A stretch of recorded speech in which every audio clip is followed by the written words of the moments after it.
Why? I said wake up, motherfucker. What's up guys, Ian here from Sleep Deprivation, and welcome to my guide on how to be a Ravana jungle with the new updated Ravana. In case you're unfamiliar, Ravana got some changes. He is now an assassin, which opens him up to being a little bit more aggressive in the jungle, because he was primarily played there in the jungle before, but now his stats are more baseline assassin stats, and ability wise he didn't get a whole lot of changes, but his overhead kick has a shorter cooldown initially at 18 seconds, but it doesn't level up as effectively, only going down to 14 seconds, which it used to go from 20 to 12. But his 10-hand Shadow Fist actually got increased scaling from 55% to 70%, and his passive got a massive buff. It used to be after 8 chains with auto attacks, he'd get a shield of 5% of his maximum health, and that was it. Now, you can get these chains off of abilities as well, and if you hit, like, say, a whole minion wave of 6 minions with a 10-head Shadow Fist, that's going to give you 10 stacks, and then you hit it again, say, with your Prana Onslaught. Congratulations, you've now gotten yourself a full stack of your passive, and the stack not only gives you a shield, but also gives you movement speed, which stacks up to 3 times, which makes it a lot easier to move around jungle. These changes aren't that big, but the main thing is that it brings more of a focus back on the god of Ravana and shows you just how powerful he can be. What I'm going to do is I'm going to give you a bit of a build guide first, and then not a whole lot of map overview, but just a general idea of what you would do. So looking at his, I'm going to pull up the God Builder here, and here is what I've got as a bunch of different items you may see on here. Now this is not the be-all end-all, just a general guide for Ravana jungle. Now you're going to start off obviously with, oh Christ, that wasn't supposed to happen. You're going to start off with the Assassin's Blessing, Mace, and one of each potion, and this is going to be your standard build, 1500 gold for level 1. From that point on, you're going to want to go into your Warrior Tabi first, because getting movement speed is crucial going in the jungle. And then from that point on is where things get a little iffy. You used to build more tanky and build a tank item almost right away on Ravana after this point, but now with him being assassin, he has so much early game pressure that you kind of have 2 options. You can either go Jotun's Wrath if you're wanting to have the cooldown, or you can go the Crusher if you want a little bit more early burst. Now you don't have as much cooldown, you don't have as much mana, but I like the Crusher because it gives you more pen, more extra damage from the passive that gives you 20 physical damage plus 15% of your physical power over 2 seconds. That is a big thing for Ravana, because every single one of his abilities does damage, and he has a generally pretty low cooldown, which if you look at his cooldowns, his Prana Onslaught is only a 9-second cooldown, and you can basically just go in there, use your Prana Onslaught, use your 10-hand Shadow Fist, overhead kick, and you'll proc the Crusher 3 times. That'll be 3 times that you get not only the damage of the abilities, but the damage of the passive as well. And the thing about flat penetration is it is best in the early game, because in the early game most people have little to no physical protection items, and their base physical protections are low. Like, as you can see, at about, even level 5, the base physical protections for Ravana are only 27. And if you're running 15 penetration from the Crusher, you're getting rid of half that already, which is incredible. So you've got your Assassin's Blessing, your boots, you built into the Crusher. Where do you go next? Now at this point, it depends on where the team is built. If they've got something like a Mage or a Guardian in the solo lane, you're primarily going to be going to the solo lane or the mid lane. They're running 3 Magicals, you're probably going to want to roll an Ancile.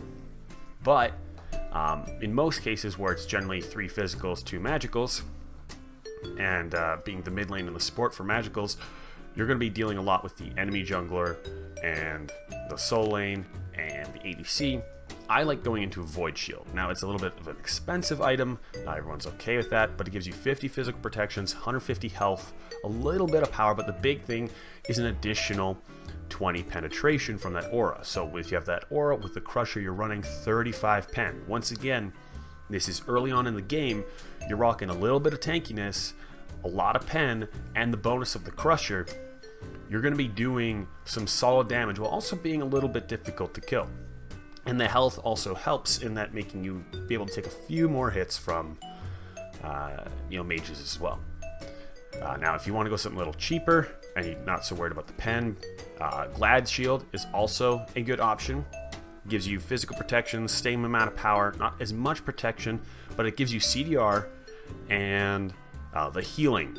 Because you get so many abilities off, you're going to heal yourself a lot. It'll be a good way to help you sustain, as well as cooldown reduction tends to be great for Ravana.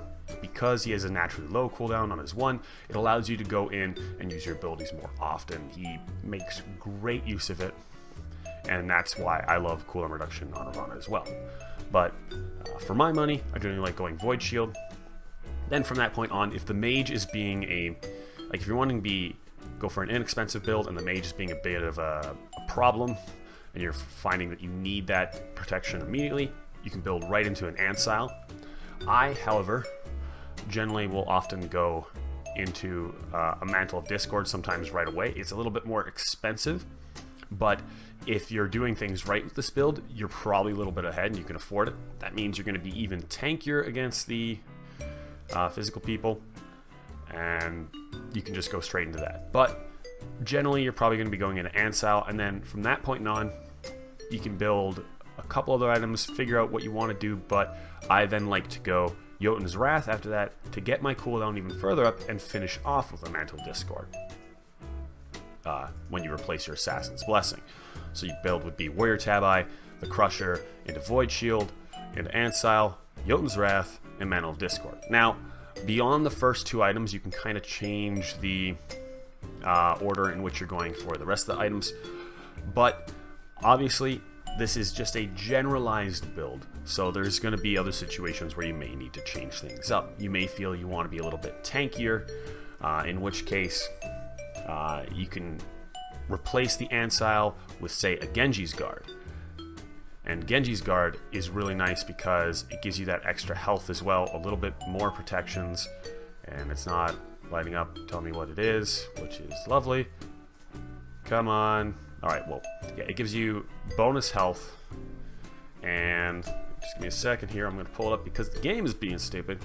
Yeah, 150 health, which is nice. You still got the cooldown reduction. You get the cooldown when you get hit by magical abilities, but it gives you a lot more magical protection as well. And as I've said, I love cooldown. Having that protection is a big deal as well. Breastplate is another one you can use, say, instead of Jotun's Wrath if you want to be a little bit more tanky. I'm not a big fan of Breastplate. I like the cooldown reduction on it, but other than that, you don't really need the mana or MP5 too much on Ravana. And 65 physical protection isn't that great, especially considering that, you know, later on you get something like Mantle of Discord that has 60 in both and 10% cooldown reduction with an awesome passive.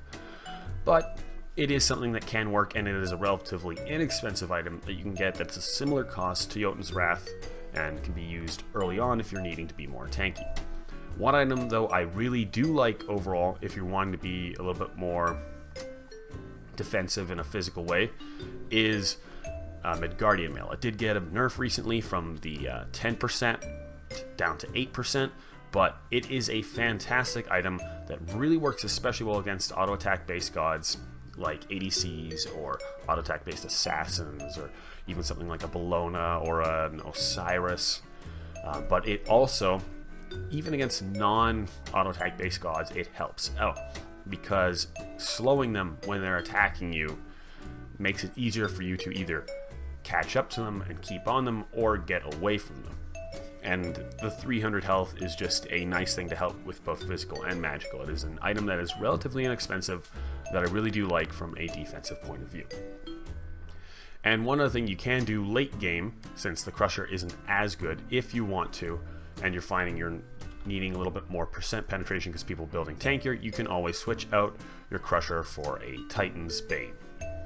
So your end build could be something like Warrior Tabi, Void Shield, Ancile, Mantle Discord, Jotun's Wrath, and Titan's Bane.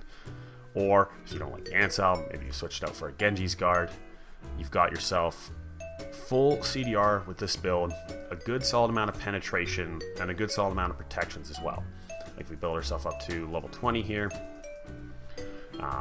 With these items here, you're rocking 181 physical, 178 magical, and you got yourself a good, where is the health here? 2200 health, while still having 130 physical power and a good, it says 10 penetration here, but you also have the bonus percent penetration from Titan's Bane and the aura penetration from Void Shield.